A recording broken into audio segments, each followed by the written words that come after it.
আসসালামু আলাইকুম। তারেক রহমান সেদিনকেও বলছে যে সামনে নির্বাচন উনি প্রতিনিয়ত বলতেছে সামনে নির্বাচন অত সহজ নয়, এত সহজ নির্বাচন হবে না যেটা বিএনপি ভাবতেছে।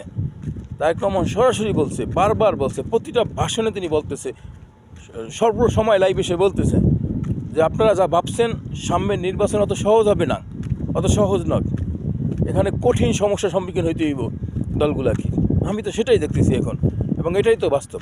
তারেক রহমান তো যে কথাটা বলছেন উনি তো জেনে শুনেই বলছেন, উনি দেখছেন, পর্যবেক্ষণ করছেন। আমি তো বললামই আমার সবগুলা ভিডিওতে, উনি ওখানে 16-17 বছর বৈশাখের তো ঘুমান নাই আর খান নাই।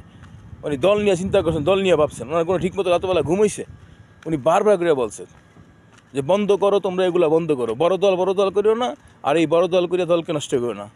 টুকিটাকি কিছু নষ্ট লোকের কারণে, নিজেদের স্বার্থের কারণে আজকে বিএনপির এই অবস্থাটা করছে। যথেষ্ট পরাজয় এখন বিএনপির মেনে নিতে হইতেছে সর্ব জায়গায়। এগুলো এখনও বন্ধ করেন এগুলো।